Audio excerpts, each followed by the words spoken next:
Hey everyone, big news in the real estate industry this week. I'm recording this on Thursday, March 21st. If you were paying attention to whatever your news source is, especially over last weekend, the National Association of Realtors settled a lawsuit that is making a lot of news. You probably saw a lot of headlines, especially over the weekend, like Saturday, Sunday, Monday, about this. It was sort of top of news. It's still out there. It's a little harder to find. I find it interesting already that it's not quite as major news yet, I think, for a variety of reasons. First of all, this settlement still has to be signed off on in July. So none of these proposed rule changes are hard and fast rules yet. And I think it's interesting as reading through a lot of reporting on this and having been in the industry for 21 years, there's a lot of misunderstanding of what's being reported out there. And so maybe news sources are backing off just a bit as they try to understand what this actually means, because there are some very clear proposed changes to how real estate is bought and sold. And I think there are a lot of unintended consequences from these rule changes that people are still processing and thinking about and maybe going, oh, wait a second. So really quickly, I'll go through what the essence of this is. And if you want to go deeper, this is actually take 3 of this video, and I was 20 minutes in each time and realizing that it was just too thick for most people. So I'm going to give you the simple version. If you want the more detailed version from me and my take on it, then, give me a call or shoot me a text and we can set up a time to talk about it. My number is 850-290-0417. But the essence of this lawsuit or this settlement is that the National Association of Realtors is settling with the plaintiffs to decouple the real estate commissions. Commission, brokerage fee are the common terms. And so let's talk about what that means. A lot of the reporting on this is the 6% brokerage fee is dead, or 6% commissions is dead, or whatever the language is being used. So let's use the number 6% for a minute. Although brokerage fees, commissions have always been negotiable, I think a lot of the reporting assumes that they haven't been. It's never not been negotiable. In fact, a lot of the teaching we get as real estate professionals from the National Association of Realtors is that you're not really even allowed to talk in groups about commission rates because of price fixing and those kind of things. It's just not something we do. But let's talk about decoupling the idea. And what that means very simply is that right now, the way it's worked for decades is the seller of 123 Main Street wants to hire a real estate office, broker, agent to sell their house. They call the agent in, sign the paperwork, and it says, okay, I'm going to pay you the 6% fee. And in reality, what happens if there is an agent working with a buyer who ultimately buys that house, the real estate broker that's been hired to sell it shares that 6% with the other real estate company, real estate broker, real estate agent. There's 2 agents. One's getting paid by the seller, and that agent shares the fee with the buyer's agents. That's how it works. A lot of people don't understand that. Most people think that the seller pays their agent and the seller also pays the other agent. Really, what's happening is the seller is paying their own agent, and that agent is agreeing through the MLS system to split that fee with the buyer's agent. And so in our MLS system, and I think I have this pulled up, you see something like this on the back end. So like in this case, we're offering 2.5%, or whoever's offering 2.5% as a commission. You see the number 3 times because in the state of Florida, you can be represented as an agent by an agent 3 different ways. It's another video, because that's very important to understand, because there's really only one of those ways that you want. You better figure that out. That's another video. So the proposed settlement says no longer are we going to see on the MLS an offer of compensation. Seller, if you want to hire a real estate agent, good. Just like before, you're going to hire them and you're going to pay them a fee. But no longer in the MLS system is there going to be any of that down there telling an agent how much is being offered to them if they sell a property, because that number can be different on different properties. Now, buyer, if you want to hire a real estate agent, then you can pay that real estate agent. There's a very simplistic version of a lot of things there.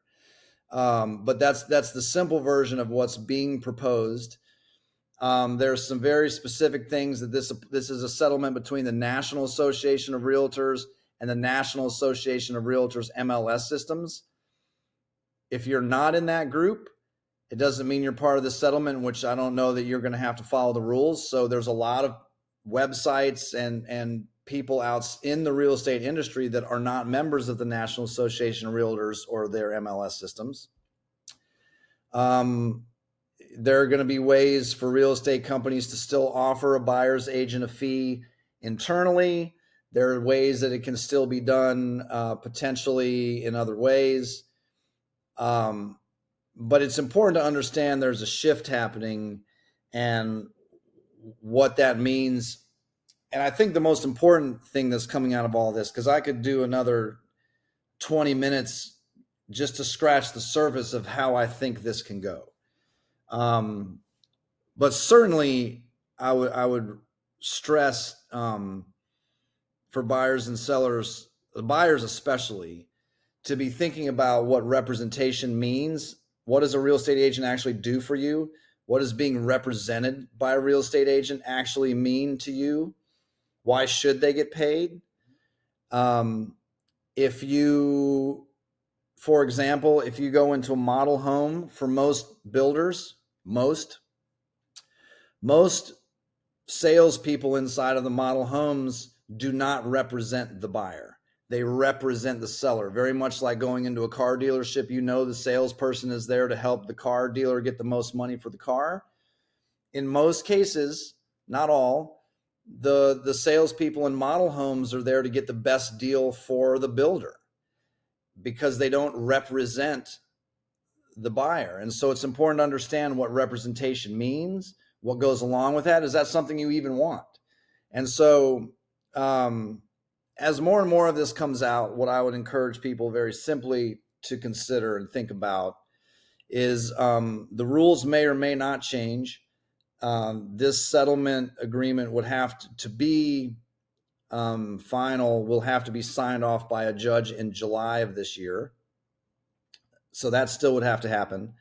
Then different parts of MLS systems and the National Association of Realtors, which have already made some changes, will make some changes. Real estate websites and companies that are outside of the membership probably have rules that they can change. So just make sure what I would encourage everybody to do who buys or sells real estate anytime in the next little while going forward, and that probably is going to be a few years. Ask a lot of questions of the person that you're going into business with, that you're talking about representing you. Ask them questions like, how, especially in Florida, how are you representing me? What are the ways I can be represented? What does that mean? What do I get with that? What am I paying for?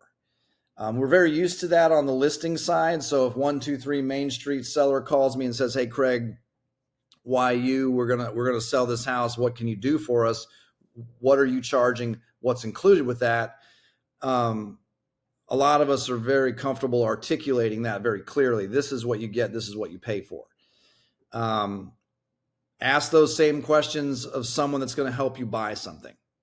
You know, what would I be paying for? Do I have to pay you?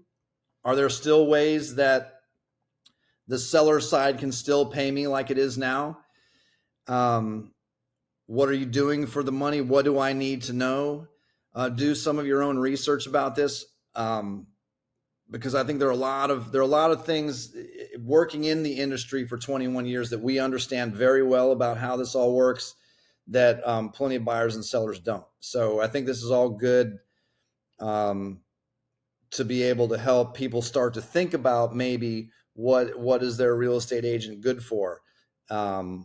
What do they do to help me?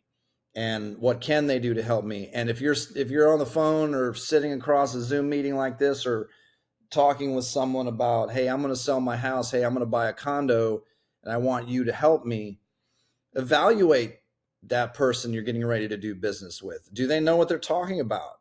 Do they understand these new rules?